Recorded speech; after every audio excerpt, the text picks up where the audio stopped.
আসসালামু আলাইকুম dear students, তোমরা কেমন আছো? আমরা ইতিমধ্যে তোমাদেরকে স্থিরতড়িৎ চলতড়িৎ নিয়ে পড়ালেখা করিয়েছিলাম। চলতড়িৎে আমরা তোমাদের একটা লেকচার প্ল্যান সরবরাহ করেছিলাম। সেই লেকচার প্ল্যান আমরা দেখিয়েছি 5টা লেকচারে আমরা চলতড়িৎ সম্পূর্ণ করব। সেই 5টা লেকচারের মধ্যে অলরেডি আমরা একটা লেকচার নিয়েছি এবং সেই লেকচারটা আমরা ইউটিউবে সরবরাহ করেছিলাম তোমাদেরকে। তোমরা নিশ্চয়ই এই লেকচারটা ভালো করে দেখার চেষ্টা করেছো এবং ইউটিউবে ক্লাস নেওয়ার ক্ষেত্রে আমাদেরও যেমন কষ্ট হয়, ঠিক তেমনি ইউটিউবের লেকচারগুলো দেখতে তোমাদের ধৈর্যের চরম পরাকাষ্ঠা দেখাতে হবে। কারণ ধৈর্য ছাড়া আসলে ইউটিউবের লেকচারগুলো দেখা যায় না। সেজন্য ধৈর্য সহকারে পুঙ্খানুপুঙ্খভাবে আয়ত্ত করা, পাশাপাশি কয়েকবার করে করার চেষ্টা করাটা তোমাদের জন্য অতীব জরুরি। যেমনটি আমরা ক্লাসে তোমাদেরকে বারবার এক্সারসাইজ করিয়ে একটা জিনিস শিখিয়ে নিই, সেই সুযোগটা এখানে অনলাইনে নাই, কিন্তু এটা তোমাদের নিজেদের মধ্যেই প্র্যাকটিস করে তুলতে হবে। আসলে আজকে আমরা তোমাদের এই চ্যাপ্টারের অর্থাৎ চলতড়িতের দ্বিতীয় যে অংশটা সেটা নিয়ে আমরা আলোচনা করব। চলতড়িতের দ্বিতীয় অংশে দেখো তোমাদের যে লেকচার প্ল্যানটা দেওয়া হয়েছে সেখানে আমরা বলেছি আমরা কোর্স নিয়েই বেসিক্যালি পড়ালেখা করবো। কোর্সের বিভিন্ন ধরনের সংযোগ থাকবে, এছাড়াও একটা তড়িৎ বর্তনীর মধ্য দিয়ে তড়িৎ প্রবাহ সরবরাহ করলে এখানে যে তড়িৎ শক্তির তাপীয় শক্তিতে রূপান্তর হয় এবং সেই তাপীয় শক্তির রূপান্তরের একটা সমীকরণ বের করার চেষ্টা করবো আমরা, এবং সেই সমীকরণ হতে আমরা জুলের সূত্রগুলো নিয়ে আলোচনা করার প্রয়াস পাবো। এছাড়া ইলেকট্রনিক বর্তনীগুলোর তাড়িতিক বা বৈদ্যুতিক ক্ষমতাগুলো নিয়ে আমরা দেখার চেষ্টা করবো আজকে। এই হবে আমাদের আজকে আলোচ্য বিষয়। তো আসুন আমরা শুরু করি। প্রথমে আসি কোষ কাকে বলে। কোষ হচ্ছে, আমরা জানি আমরা ছোটবেলা থেকে কোষ কাকে বলে অর্থাৎ নবম দশম শ্রেণী থেকে আমরা কোষ কাকে বলে পড়ে আসছি। ওইখানে আমরা বলেছি যে ইলেকট্রনিক ডিভাইস বা ইলেকট্রনিক যন্ত্র রাসায়নিক শক্তিকে তড়িৎ শক্তিতে রূপান্তর করে তাকে বলা হয় কোষ। এক কথায় আমরা এটাও বলতে পারি কোন তড়িৎ বর্তনীতে যা তড়িৎ শক্তি সরবরাহ করে তাকে বলা হয় কোষ। তাহলে আমরা কথাটা যদি একটু লিখি যে ইলেকট্রনিক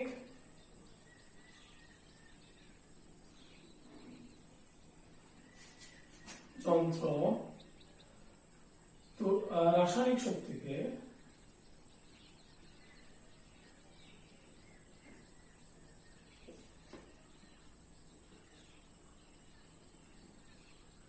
তড়িৎ শক্তিতে রূপান্তর করে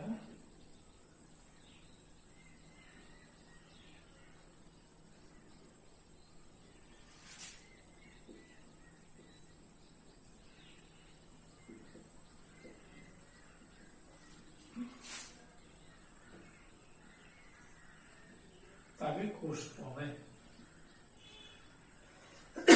এখানে কোষ মানে আমরা অবশ্যই তড়িৎ কোষ বুঝাচ্ছি। আমরা তোমাদের কোষের প্রতীক পড়িয়েছিলাম এর আগের ক্লাসে। প্রতীকটা ছিল এমন এভাবে, এই বড় অংশটা দ্বারা প্লাস বুঝায় আর এই ছোট অংশ দ্বারা অবশ্যই মাইনাস বুঝায়, এটা মনে রাখতে হবে আমাদেরকে। আর বর্তনীতে কোষের সংযুক্ত একটা মনে একটু দেখি। বর্তনীতে কোষের সংযুক্ত ছিল এবং একটা আমরা এবং একটা রোধের সাথে একটা কোষের সংযুক্ত করেছিলাম। আর তোমাদের নিশ্চয়ই মনে আছে আমরা বলেছিলাম এই কারণ মনে আছে এই বর্তনী কোন ধরনের বর্তনী বলে, অফকোর্স এটাকে সরল বর্তনী বলে। যে বর্তনীর বিভিন্ন অংশে তড়িৎ প্রবাহ একই থাকে তাকে বলা হয় সরল বর্তনী। তাহলে এই সরল বর্তনীর রোধটাকে আমরা দ্বারা প্রকাশ করতে পারি, এটাকে ই কোষের পরিচালন শক্তিকে আমরা ই দ্বারা প্রকাশ করি বলেছিলাম, ইলেকট্রোমোটিভ ফোর্স। আর এটা হচ্ছে চাবি। তাহলে এই কোষের কারণে বর্তনীর মধ্যে দিয়ে তড়িৎ প্রবাহ সৃষ্টি হবে। সেই তড়িৎ প্রবাহের একটা সমীকরণ আমরা বের করেছিলাম, কারণ আছে বর্তনীর তড়িৎ প্রবাহ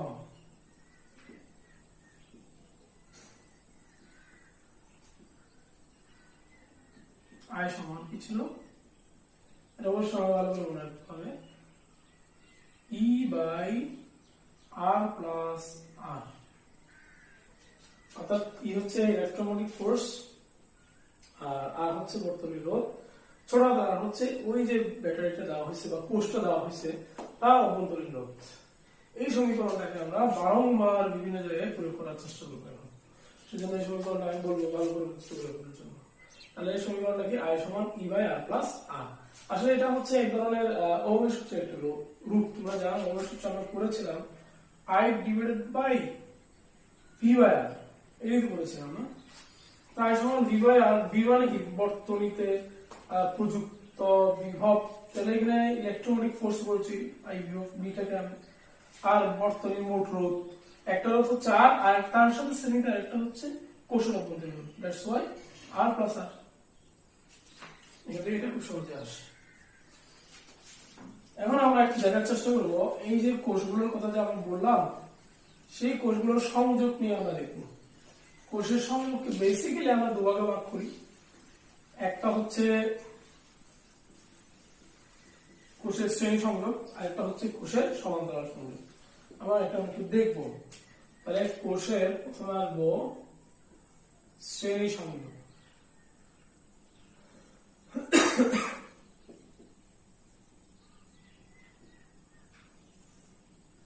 কোষের শ্রেণী সংযোগ, কোষের শ্রেণী সংযোগটা কেমন? শ্রেণী সংযোগ কাকে বলে তোমাদের নিশ্চয়ই মনে আছে, আমরা বলেছিলাম যে প্রথম রোধের ক্ষেত্রে আমরা বলেছিলাম প্রথম রোধের শেষ প্রান্তের সাথে দ্বিতীয় রোধের প্রথম প্রান্ত, আবার দ্বিতীয় রোধের শেষ প্রান্তের সাথে তৃতীয় রোধের প্রথম প্রান্ত এবং অন্যান্য গুলো যুক্ত থাকে, তবে রোধের এই ধরনের সংযোগকে বলা হয় শ্রেণী সংযোগ।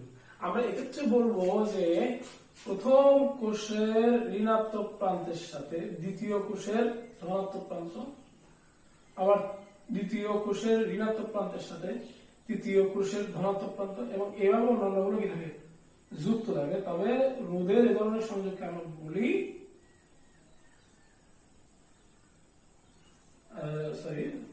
কোষের এ ধরনের সংযোগকে বলা হয় কোষের শ্রেণী সংযোগ।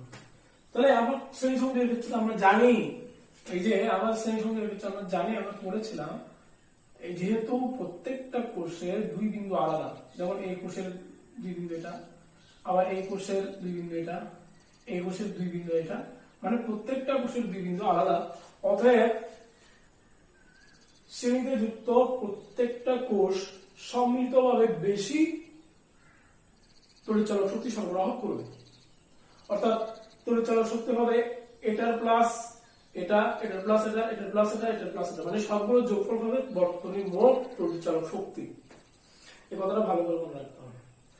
তাহলে এই যে বললাম এতগুলো কোষ মিলে নিশ্চয়ই কি করবে, তড়িৎ শক্তি বা তড়িৎ প্রবাহ সরবরাহ করবে।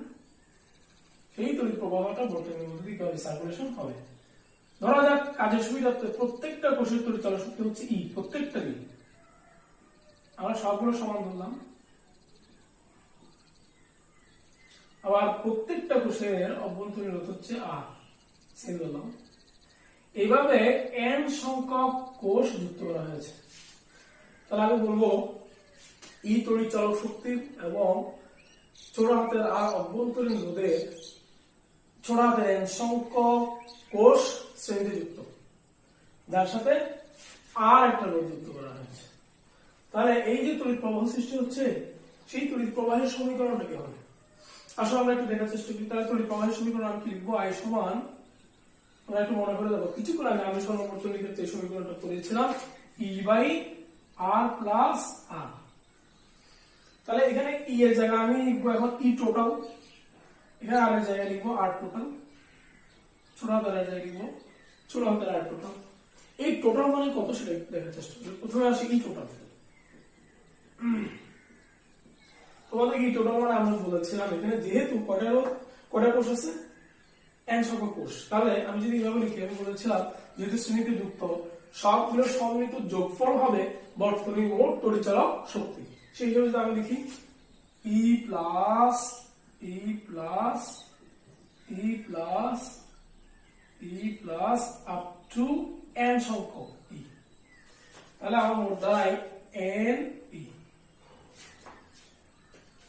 এরপরে এখন আসবো আর প্লাস ছোট হাতের আট টোটাল নিয়ে। ছোট হাতের আট টোটাল এখানে কয়টা n সংখ্যক ছোট হাতের আট, এবং তাও এগুলো শ্রেণীতে যুক্ত। শ্রেণীতে যুক্ত হলে আমরা বলেছিলাম তুল্য দীর্ঘ নিয়ম হচ্ছে সবগুলো যোগফল। তাহলে আমরা একটা সেম ছোট হাতের আট প্লাস ছোট হাতের আট প্লাস ছোট হাতের আট আপ টু n সংখ্যক, তাহলে হবে n আর। আর এখানে বর্তনীতে বহির অতিশয় একটা যুক্ত আছে, অতএব সুতরাং আই সমান কি হবে, আই সমান আমরা দেখতে পাচ্ছি হবে n e divided by r plus n r। এটি আমার কোষের শ্রেণী সংযোগের ক্ষেত্রে তড়িৎ প্রবাহের রাশিমালা। এটা আমাদের খুব ভালো করে আয়ত্ত থাকতে হবে। এই পর্যায়ে আমরা এখন এই যে কোষের আমরা অলরেডি কোষের শ্রেণী সংযোগ করলাম, এখন আমরা দেখবো কোষের সমান্তরাল সংযোগ।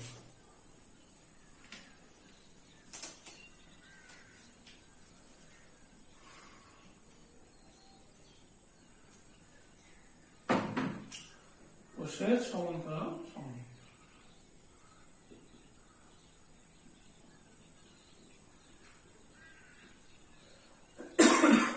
ঠিক আছে, আমরা এই তড়িৎচলক শক্তির এবং ছোট হাতের আভ্যন্তরীণ রোধের এম সংখ্যক কোষকে সমান্তরালে যুক্ত করব। তাহলে আমরা যদি একটু দেখাই, ব্যাপারটা এমন হবে, এই যে নাম একটা, এটার সাথে সমান্তরাল মানে কি, এই যে একটা,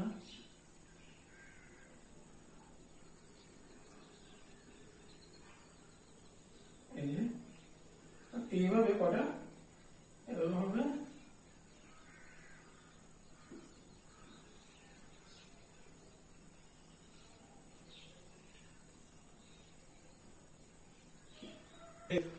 কোষের সমান্তরাল সংযোগের ক্ষেত্রে চিত্রটা তোমরা দেখতে পাচ্ছ।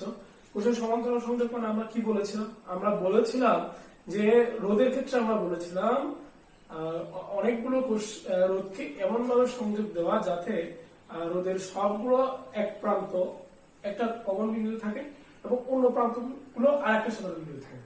তাহলে একটু তোমরা কম্পেয়ার করে দেখো, এই যে এখানে যে কোষগুলো দেখতে পাচ্ছি আমরা, সেই কোষগুলোর পজিটিভ প্রান্তগুলো একটা সাধারণ বিন্দুতে এবং নেগেটিভ প্রান্তগুলো একটা সাধারণ বিন্দুতে।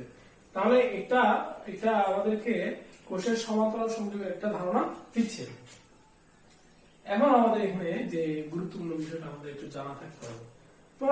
আমরা তোমাদের দেখিয়েছি একটা বর্তনীতে যে তড়িৎ প্রবাহ সৃষ্টি হয়, সেই তড়িৎ প্রবাহ সমীকরণ I সমান E total by R total plus ছোট হাতের R টোটাল। ছোট হাতের হচ্ছে এখানে সবগুলো কোষের অভ্যন্তরীণ রোধের তুল্য রোধ। তাহলে এই যে ই টোটালটা কত হবে? কেউ কেমন বলতে পারবা এখানে ই টোটালটা কত হবে?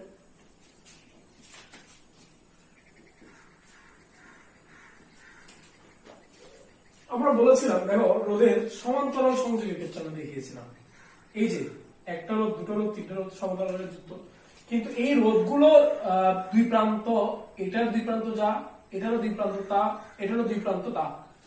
তাহলে রোধের দুই প্রান্ত সেম হওয়ার কারণে, প্রান্ত বিন্দুগুলো একই হওয়ার কারণে একটা বিভবই ছিল সবগুলো বিভব।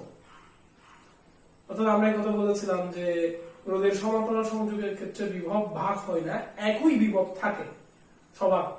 তাহলে এখানে ব্যাপারটা কি তা নয়? এই যে এই কোষের দুই প্রান্ত যা, এই কোষের দুই প্রান্ত তা, এই কোষের দুই প্রান্ত তা, এই কোষের দুই প্রান্ত তা, মানে সবগুলো কোষের দুই প্রান্ত একই হবে। তাহলে তুল্য তড়িৎচলক শক্তি মানে মোট তড়িৎচলক শক্তি কত হবে? যে কোনো একটা যদি সবার সেম হয়, যে কোনো একটা তড়িৎচলক শক্তি হবে এই অংশের, অর্থাৎ দুই বিন্দুর, এই দুই বিন্দুর মোট তড়িৎচলক শক্তি।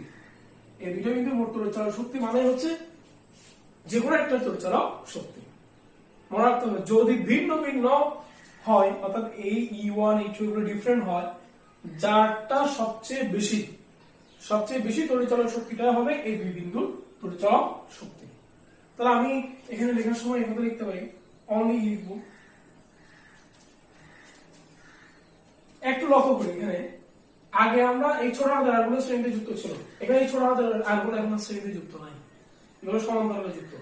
যেহেতু সমান্তরালে যুক্ত, অতএব আমরা এখন কি করবো? আমরা এখন তুল্য অভ্যন্তরীণ রোধ বের করার ক্ষেত্রে আমরা লিখবো 1/R total equal 1/R plus 1/R, এভাবে কটা যোগ করবো? m সংখ্যক। যোগ করলে কত হবে? আমরা সবাই জানি m/R হবে, বা R টোটাল সমান হবে R/m। আমরা ইতিমধ্যে তোমরা দেখতে পাচ্ছ আর এবং ছোট হাতের R টোটাল এবং তোমার ই টোটালের মান পেয়ে গেছি। এখন সেই মানগুলো যদি আমরা একদম উপরের সমীকরণ I সমান R টোটাল প্লাস ছোট হাতের R টোটাল যদি বসিয়ে দিই, তাহলে আমরা কি পাবো? মোট সমীকরণটা পেয়ে যাব। তাহলে কি বসিয়ে দিই,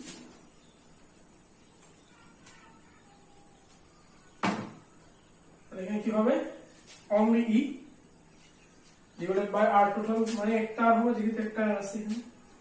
আর টোটাল মানে তোমরা দেখতে পাচ্ছ এখানে তুল্যরোধ বের করা, বর্তনী তুল্যরোধের অঙ্ক তোমরা নবম দশম শ্রেণীতে অনেক ভুল করেছো।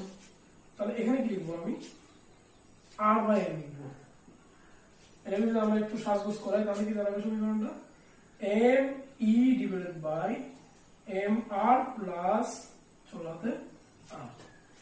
এই হচ্ছে তোমার কোষের সমান্তরাল সংযোগে তড়িৎ প্রবাহের রাশিমালা। Find it, you have to memorize this. এখন আমরা এই ধরনের সংযোগ অবশ্য বলি না যে মিশ্র সংযোগ, এটাকে আমরা শ্রেণীবিন্যাসে নিই না, কিন্তু পরীক্ষায় মিশ্র সংযোগ থাকতে পারে। তাহলে কোষের মিশ্র সংযোগের কি অবস্থা একটু দেখার চেষ্টা করবো।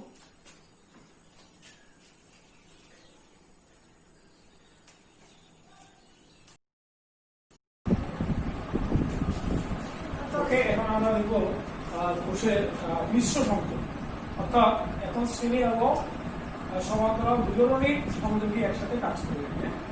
তবে আমরা এখানে মিশ্র সংযোগ কি দেখতে পাচ্ছি যে ই পরিচালক শক্তি বিশিষ্ট সকলের মাঝে ই পরিচালক শক্তি বিশিষ্ট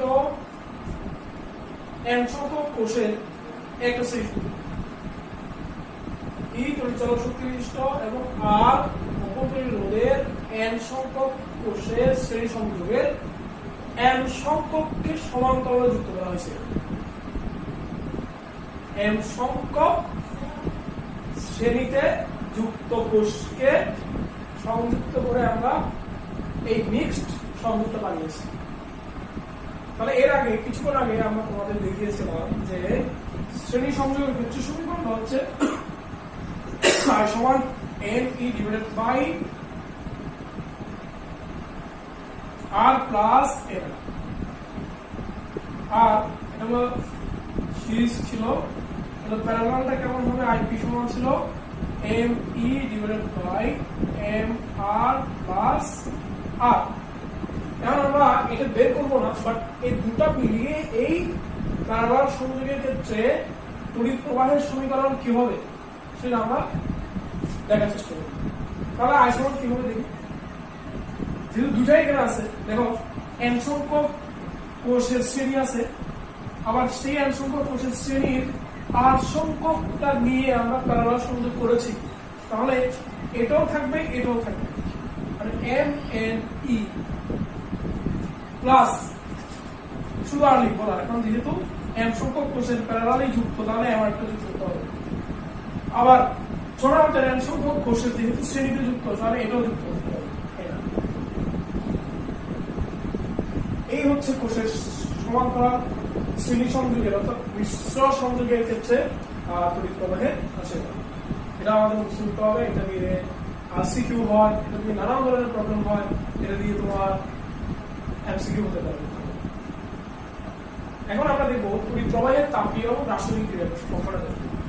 দেখো তড়িৎ প্রবাহের তাপীয় ক্রিয়ার যে কথাটা আমরা বলছি, তড়িৎ প্রবাহের তাপীয় ক্রিয়ার অংশটা আমাদের সময় আমরা যখন ইন্টারমিডিয়েটে করি তখন একটা নতুন চ্যাপ্টার ছিল, টোটালি একটা নতুন চ্যাপ্টার ছিল, সেই চ্যাপ্টারের নাম ছিল তড়িৎ প্রবাহের তাপীয় এবং রাসায়নিক ক্রিয়া। আমরা জানি শক্তির সৃষ্টি বা বিনাশ নাই, শক্তির এক রূপ থেকে অন্য রূপে রূপান্তর হয় মাত্র। তাহলে এই যে আমরা দেখতে পাচ্ছি আমাদের বাসাবাড়িতে আমরা যে তড়িৎ শক্তি সরবরাহ করা হচ্ছে সেই তড়িৎ শক্তির পুরোটা আমরা পাচ্ছি না, অর্থাৎ সাপ্লাই লাইন থেকে যদি আমাদের এলাকায় দেখা যায় 10 মেগাওয়াট সাপ্লাই দেয়, 10 মেগাওয়াট সাপ্লাই দিতে হলে একটা সিটি চলতে পারে মোটামুটি মাঝারি সিটি ছোটখাটো, সেই 10 মেগাওয়াট সাপ্লাইয়ের পুরোটাকে আমরা ইউটিলাইজ করতে পারি। দেখা যায় যে মাত্র আমরা এখানে 4 মেগাওয়াট ইউটিলাইজ করি, বা দেখা যায় যে আরো কম হতে পারে। তাহলে বাকিটা কোথায় যাচ্ছে? বাকিটা ওই যে সাপ্লাই লাইনের মধ্যে দিয়ে যাওয়ার সময় নষ্ট হয়ে যাচ্ছে। নষ্ট হচ্ছে কি? আমরা তো জানি শক্তি সৃষ্টি বা বিনাশ হয়, তাহলে আসলে নষ্ট হচ্ছে না, মূলত এই তড়িৎ শক্তিটা অন্য শক্তিতে কি হচ্ছে? রূপান্তর হচ্ছে। আমরা জানি কারেন্টের মধ্যে দিয়ে যখন পরিবাহকের মধ্যে দিয়ে তড়িৎ প্রবাহ চলে তখন পরিবাহক উত্তপ্ত হয়, উত্তপ্ত হয় মানে তাহলে কি বলতে পারি আমরা, এই যে প্রবাহিত তড়িৎ শক্তির কিছু অংশ তাপ শক্তিতে রূপান্তর হচ্ছে, এটিকে আমরা বলছি তড়িৎ প্রবাহের তাপীয় ক্রিয়া। আমরা একটু লিখে লিখবো তড়িৎ প্রবাহের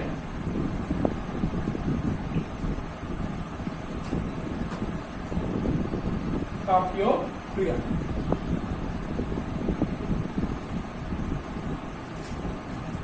বাইরে আমরা লিখতে পারি তড়িৎ প্রবাহের ফলে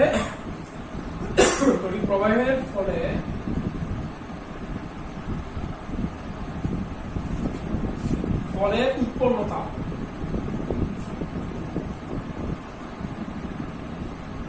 এই অংশটা আমরা তাহলে এই জন্য আমরা একটা সিম্পল সার্কিট বিবেচনা করবো।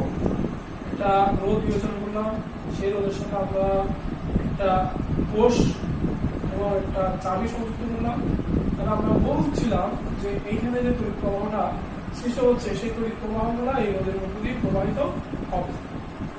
প্রবাহিত হওয়ার সময় তড়িৎ প্রবাহ মানে আমাদের ইলেকট্রনের প্রবাহ, সেই ইলেকট্রনগুলা এই যে রোধের মধ্য দিয়ে অবস্থিত অন্যান্য বিভিন্ন মৌলিক কণাগুলোর সাথে সংঘর্ষিত হওয়ার জন্য তাপ উৎপন্ন হবে, অর্থাৎ প্রবাহিত তড়িৎ প্রবাহের কিছু অংশ তাপে রূপান্তর হবে। তাহলে আমরা যদি এই অংশটার ভিতরে বিবেচনা করি, আমরা জানি ভোল্ট কাকে বলে। ভোল্ট হচ্ছে যদি এক কুলম আধানকে, একক ধনাত্মক আধানকে বা এক কুলম আধানকে এক ভোল্ট বিভব পার্থক্যের মধ্য দিয়ে মানে এক কুলম আধানকে পুরো পরিবাহকের এক প্রান্ত থেকে অপর প্রান্তে যে কাজ করতে হবে সেটাকে আমরা বলি এক ভোল্ট। ওকে, তাহলে আমি যদি এখন বলি আর ওদের মধ্য দিয়ে আই তড়িৎ প্রবাহ টি সময় ধরে চলে এবং যার বিভব হচ্ছে ভি, তাহলে ভি মানে হচ্ছে এক কুলম আধানকে এই বিন্দু থেকে এই বিন্দুতে সঞ্চালিত করতে কৃত কাজ। তাহলে কিউ আধানকে সঞ্চালিত করতে কৃত কাজ করতে হবে ডাব্লিউ সমান হবে ভি কিউ বাই টি। ওটি নিয়ম আমরা ছোটবেলায় পড়েছিলাম, এক কুলম আধানকে সঞ্চালিত করতে কৃত কাজ যদি হয় ভি, তাহলে কিউ কুলম আধানকে সঞ্চালিত করতে হতো কাজ হবে ভি কিউ, মোট কাজ ডাব্লিউ সমান ভি কিউ। আবার আমরা জানি কিউ সমান আমরা দেখিয়েছিলাম আই সমান কি কিউ বাই টি। আই সমান যদি কিউ বাই টি হয়, কিউ সমান কি হবে আই টি হবে, মানে ভি আই টি। এই যে এখানে যে কাজটা হচ্ছে সেটা আমি কি বলছি ভি আই টি বলছি। এরপর আবার দেখি আমরা জানি ডাব্লিউ সমান ভি আই টি, আবার ভি সমান কি জানি, ভি সমান আই আর জানি ওহমের সূত্র থেকে। তাহলে আই আর বসিয়ে দিলে I R into I T সমান কি যাচ্ছে আই স্কয়ার টি। এগুলো অনেকেই তোমরা নবম দশম শ্রেণীতে পড়েছিলে। আবার আমি এখানে বি এর মান না বসিয়ে আই এর মান যদি বসাই তাহলে কি হবে ডাব্লিউ সমান বিটা রেখে দিলাম, ভি সমান আই আর হলে আই সমান ভি বাই আর, তাহলে V by R into T, তাহলে V square by R into. দেখো আমরা অলরেডি অনেকগুলো সমীকরণ পেয়ে গিয়েছি, একটা সমীকরণ পেয়েছি, তাহলে এখানে তোমাদের আবার কোশ্চেন একটা রিসার্চ করতে তাহলে আমি বলি আবার বি মানে হচ্ছে কি বিভব জানি, আর হচ্ছে তো রোধ, টি মানে হচ্ছে কি প্রবাহ কাল, আর ডাব্লিউ হচ্ছে তড়িৎ প্রবাহের ফলে ব্যয়িত শক্তি, মানে তড়িৎ শক্তি আর কি, এটা আমরা সাপ্লাই করছি।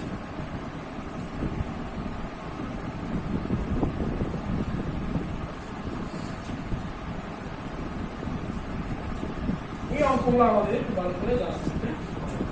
এখন এই যে আমরা বললাম কোন একটা সার্কিটের মধ্যে দিয়ে তড়িৎ প্রবাহের জন্য যে তড়িৎ শক্তি ব্যয় হয়, সেই তড়িৎ শক্তি আমরা বলছি নষ্ট হয় না, কারণ অন্য একটা শক্তিতে কি হয় রূপান্তর হয়। অন্য একটা শক্তিতে রূপান্তর হলে কোন শক্তিতে রূপান্তর হয় বললাম আমরা তাপ শক্তিতে রূপান্তর হয়। সেই তাপ শক্তির ক্ষেত্রে আমরা তাহলে কি লিখতে পারি, আমরা কাজকে ডাব্লিউ দ্বারা প্রকাশ করি, তাহলে তাপকেও কি আমরা ডাব্লিউ দ্বারা প্রকাশ করবো না, তাপকে আমরা প্রকাশ করবো এইচ দ্বারা। সেজন্য এই যে বললাম ব্যয়িত তড়িৎ শক্তি সমান আমরা লিখতে পারি, ব্যয়িত তড়িৎ শক্তি সমান আমরা লিখতে পারি উৎপন্ন তাপ শক্তি।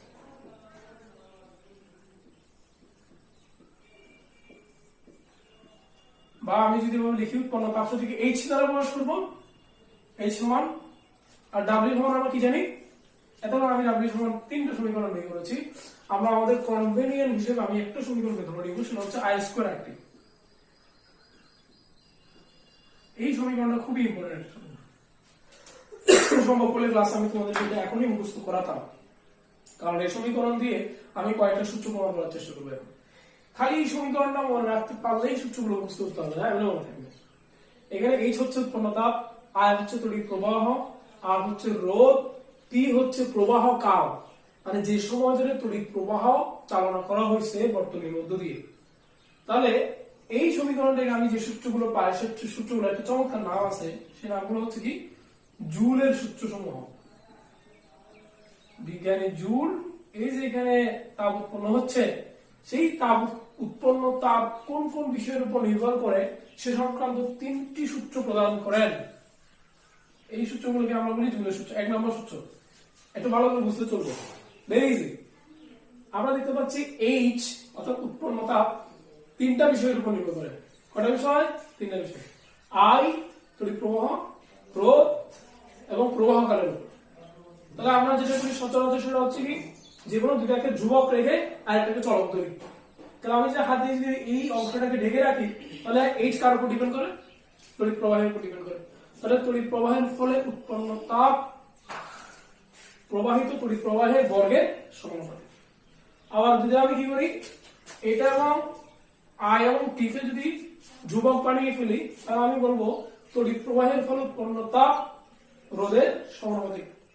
আবার যদি এই অংশটাকে আমি ঢেকে রাখি, তাহলে বলবো তড়িৎ প্রবাহের ফলে উৎপন্ন তাপ প্রবাহিত তড়িৎ প্রবাহের প্রবাহ কালের সমানুপাতিক। তাহলে 1 নম্বর যদি আমি লিখি, এভাবে লিখবো H is proportional to I square।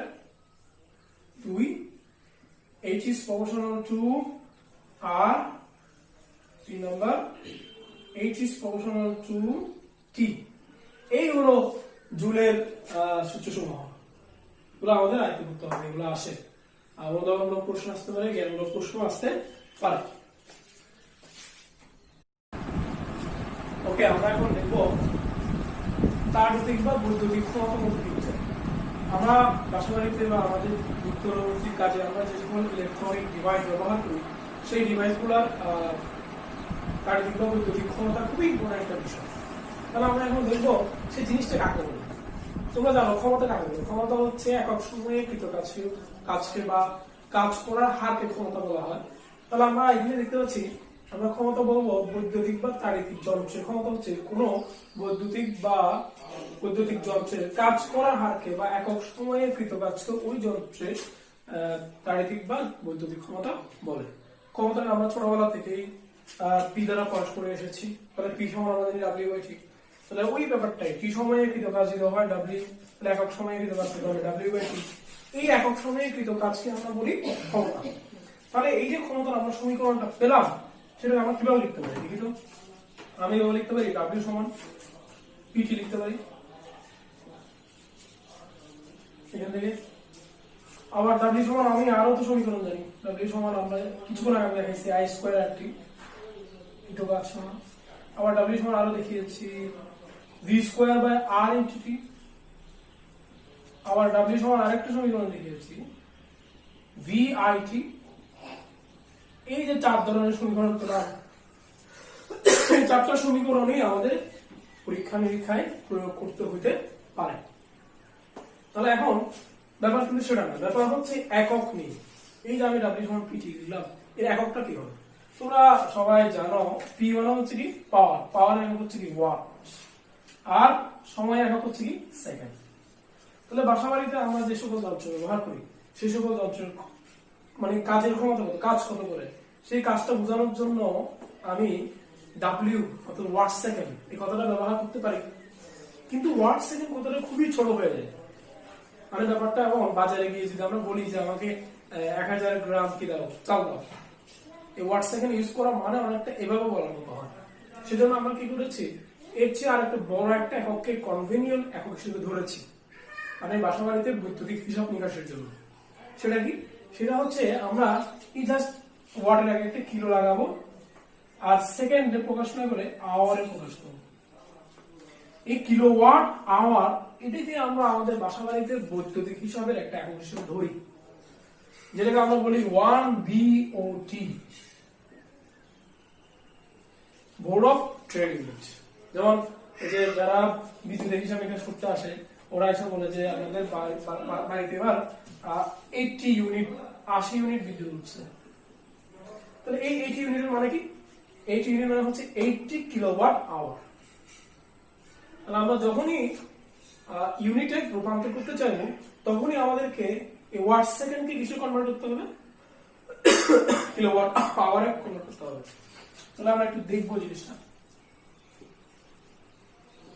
আমরা পেলাম P সমান W into T watt second, বা আমি ওয়াট, এই ওয়াট কথাটা কিন্তু আমাদের খুবই সুপরিচিত, কারণ আমাদের যে ফ্যান গুলো আছে, আমাদের যে লাইট গুলো আছে, আমাদের যে ফ্রিজ গুলো আছে, সবগুলোতে ওয়াট দেওয়া থাকে। দ্যাটস ওয়াই ওয়াটকে আমাদের একক হিসেবে ধরে নিতেই হবে। তাহলে আমি ওয়াট লিখলাম, কিন্তু এটা ওয়াট দেওয়া থাকলেও ফ্রিজ কতক্ষণ চলে, লাইট কতক্ষণ চলে, এই জিনিসগুলোকে তোমার কিসে দেওয়া হয়? এগুলোকে তোমার আওয়ারে দেওয়া হয়। তাহলে আওয়ারে যেহেতু দেওয়া হয়, তাহলে আমরা এখানে খুব সহজে আওয়ার লিখতে পারি, ওয়াট আওয়ার। কিন্তু ওয়াট আওয়ারকে আমরা বলেছি ওয়াট দিয়ে আমরা হিসাব করতে পারি না। দ্যাটস ওয়াই এটাকে আরো পারফেক্ট হিসাবে নেওয়ার জন্য আমরা কি করবো, ওয়াট আওয়ার ডিভাইডেড বাই 1000। তাহলে এটা এখন ছিল ওয়াট আওয়ার। এইভাবে আমরা কনভার্সনের দিকে যাব, তখনই আমরা বলবো এত ইউনিট বিদ্যুৎ আসছে, এভাবে হিসাব করবো। এখন এই জিনিসটা যাওয়ার পরে আমরা আরেকটা জিনিস দেখব, সেটা হলো তাপের যান্ত্রিক সমতা। এই জিনিসটা একটু দেখার চেষ্টা করবো। আমরা এই পর্যায়ে তাপের যান্ত্রিক সমতা বিষয়টা একটু বোঝার চেষ্টা করবো। ইতিমধ্যে তোমরা সেকেন্ড ইয়ারের প্রথম তাপগতিবিদ্যা চ্যাপ্টারে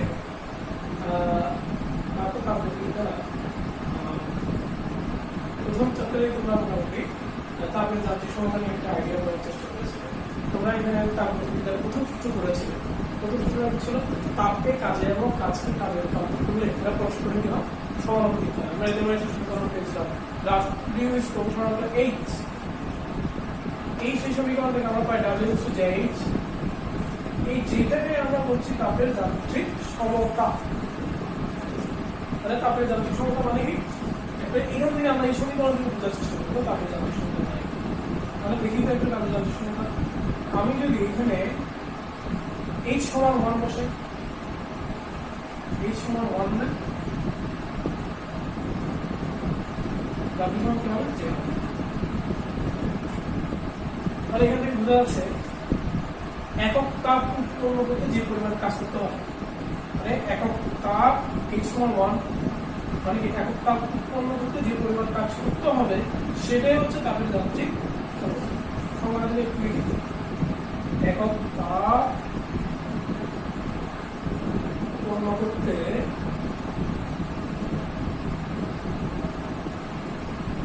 যে পরিমাণ কাজ করতে হয়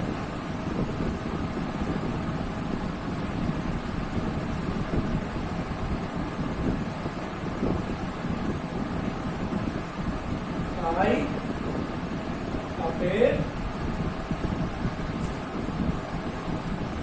যান্ত্রিক সমতা।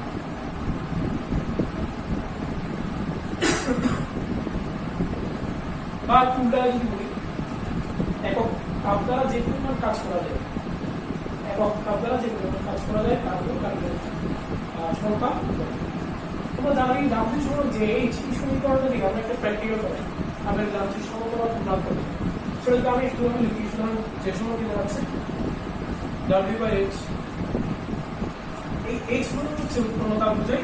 আমি এখানে লিখতে পারি VIT, আর নিচে লিখতে পারি MS। এটা দিয়ে এই সমীকরণটা দিয়ে তোমাদেরকে প্র্যাকটিক্যাল করতে হবে। সেজন্য আমাদের ভি ভোল্টেজ, প্রবাহতার মাপার একটা পলিসি থাকতে হবে, এবং যে পদার্থের মধ্য দিয়ে অর্থাৎ তরলের মধ্য দিয়ে প্রবাহিত হচ্ছে সেই তরলের ভর, আপেক্ষিক তাপ এগুলো নির্ণয় করার একটা পলিসি থাকতে হবে। সেটা আমরা প্র্যাকটিক্যাল অবস্থায় দেখবো। জাস্ট এতটুকু থিওরি